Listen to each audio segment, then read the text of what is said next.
Hello student, welcome to Spandan Academy. Today we read History of 7th class chapter 11, The Delhi Sultanate. We have already learned that Muhammad Ghori had is well listed empire over the north of India. इस इस chapter में हम दिल्ली सल्तनत के बारे में पढ़ेंगे। इसमें जो दिल्ली सल्तनत के विभिन्न प्रकार के वंश हैं उसके विषय में भी हम इस लेसन में पढ़ेंगे। हम पढ़ चुके हैं कि मोहम्मद गोरी के उत्तरी हिस्सों पर अपना अधिकार स्थापित कर चुका था। वह स्वयं गोर मध्य एशिया की रियासत में रहता था तथा अपने विजित प्रदेशों पर शासन चलाने के लिए अपने जो गुलाम अधिकारियों को नियुक्त करता था। और इन दिनों मध्य एशिया में एक प्रथा थी कि युवक को खरीदकर उन्हें युद्ध का परीक्षण देकर सुल्तान को बेच दिया जाता था। ये सुल्तान के गुलाम कहलाते थे। पश्चिमोत्तर भारत के विजित प्रदेशों का गवर्नर ऐसा ही एक गुलाम कुतुबुद्दीन ऐबक था। गौरी की मृत्यु के पश्चात ऐबक ने एक स्वतंत्र राज्य की स्थापना की जिसकी राजधानी क्या थी? लोहार थी। उसे स्वतंत्र शासक के रूप में 1208 ईस्वी में मान्यता मिली।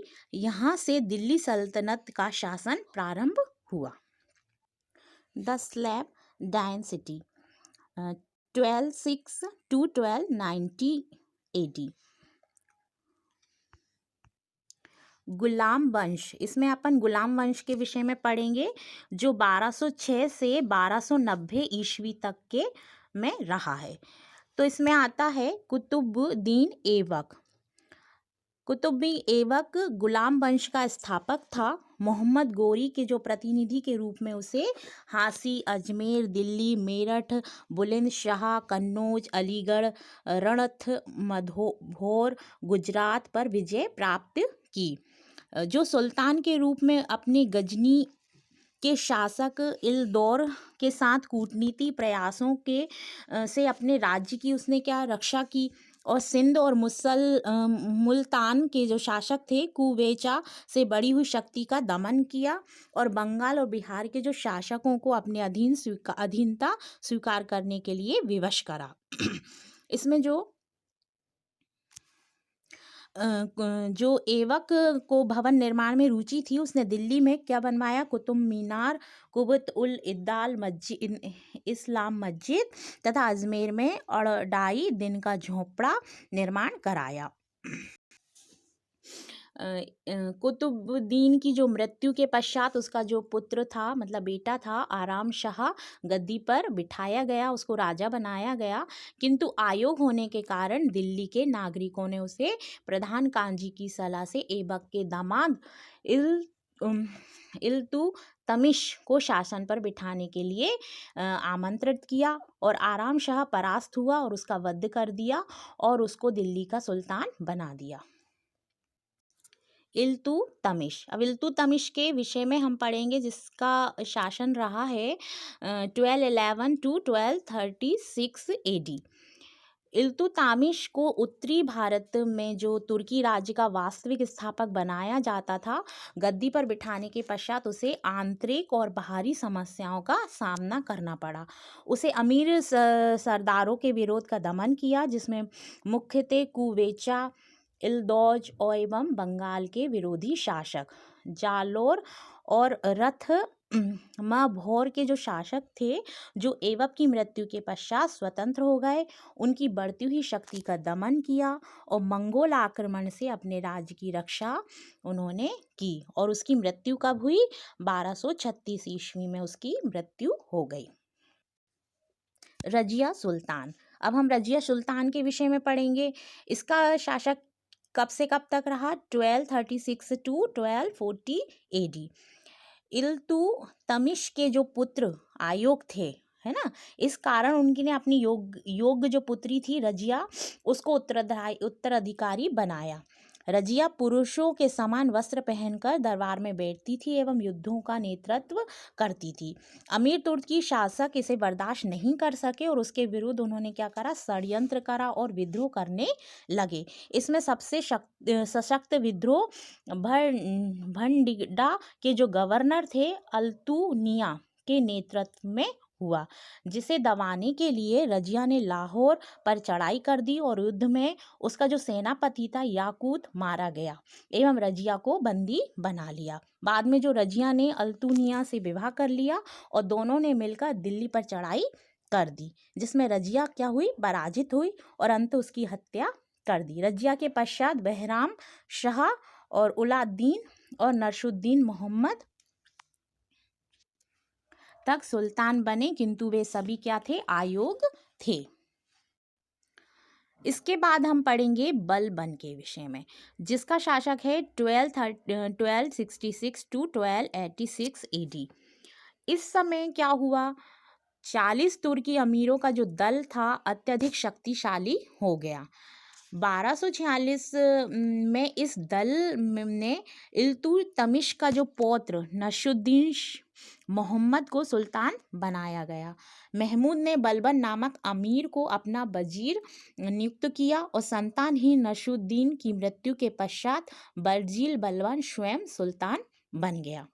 बलबन ने सुल्तान बनते ही तुर्की अमीरों की शक्ति को क्या हो गया, उनकी शक्ति नष्ट हो गई, क्योंकि वह सम्राट की निःशुल्क शक्ति और प्रतिष्ठिता पे क्या करते थे, विश्वास रखते थे। तो उनसे क्या हुआ, स्वयं को धरती पर ईश्वर का प्रतिनिधि घोषित किया और लोग शक्ति और प्रतिष्ठा पर विश्वास रखते थे और अपने स्वयं की जो धरती पर ईश्वर का प्रतिनिधित्व घोषित किया और लोगों को सिरजदा घुटने पर बैठकर सिर को भूमि तक झुकाना करने के लिए कहा। बलबन ने अपने विद्रोह का दमन भीषण नरसंहार और क्रूरता से किया। विद्रोहों के प्रति अनुमानसिक कठोर नीति के कारण उसे लोह और रक्त की नीति का सुल्तान कहा जाता था। उसने बहुत ही ज़्यादा नरसंहार करा, है ना। इसके बाद क्या हो, जो बलबन न्यायप्रिय शासक था एवं गुलामों के साथ अमान्य व्यवहार करने वाले को कड़ी सजा देने का पक्षपाती था, है। उसने शक्तिशाली सेना एवं गुप्तचर विभाग का गठन किया, पुराने दुर्गों की मरम्मत करवाई तथा नए दुर्गों का निर्माण इसने करवाया बलबन ने। और दिल्ली के आसपास के जो जंगल थे उन्हें कटवाकर चौकियों का निर्माण करवाया बलबन ने। इस प्रकार उसने मंगोल और मेवातियों के आक्रमण से दिल्ली की रक्षा की और अपने साम्राज्य को विभिन्न आपदाओं से सुरक्षित रखा। The Khilji dynasty 1290 to 1320 AD।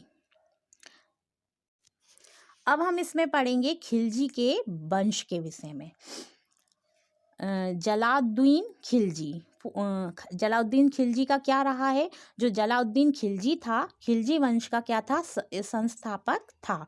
उसने क्या करा, दिल्ली के जो सरदारों ने 1290 ईस्वी में गुलाम वंश के सुल्तान केकूबाद की हत्या करके उसे क्या बनाया, सुल्तान बनाया।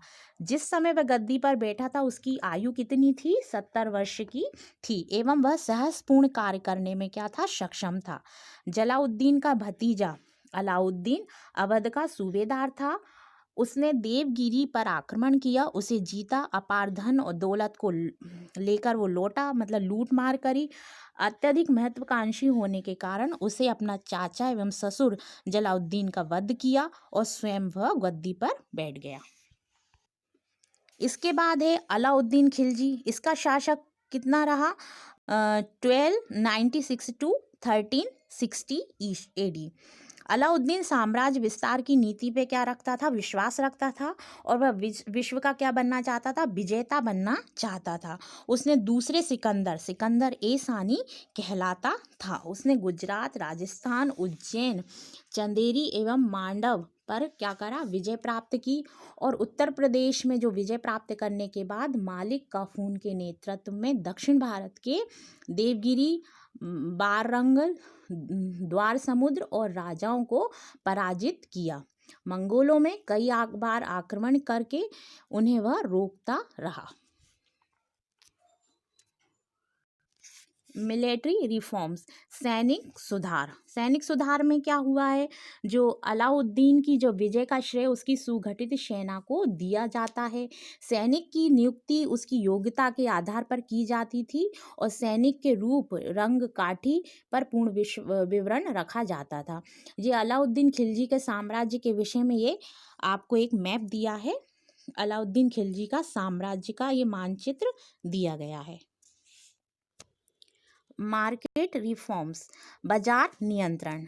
अलाउद्दीन ने मंगोल आक्रमण के राज्य की सुरक्षा तथा साम्राज्य विस्तार के लिए बड़ी सेना रखना आवश्यक समझा और इसने अत्यधिक धन की आवश्यकता थी इसको, तो उसने अपने बाजार को नियंत्रण लागू किया। कुशल एवं ईमानदार कर्मचारियों को इसने नियुक्त किया जो व्यापार पर नियंत्रण रख सकें।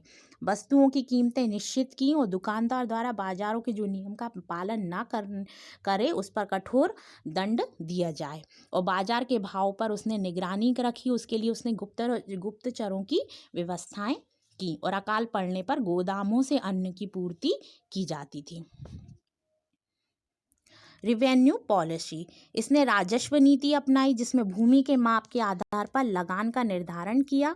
उपज का आधा हिस्सा भूमि राजस्व के रूप में तय किया। इसके अतिरिक्त चारागाह, आयात निर्यात, जजिया, खम्स, जाकात आदि करों में वृद्धि की।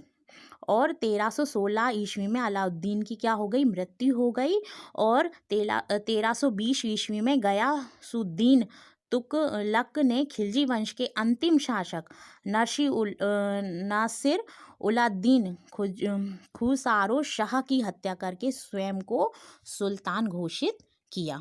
Okay student, next part next video में।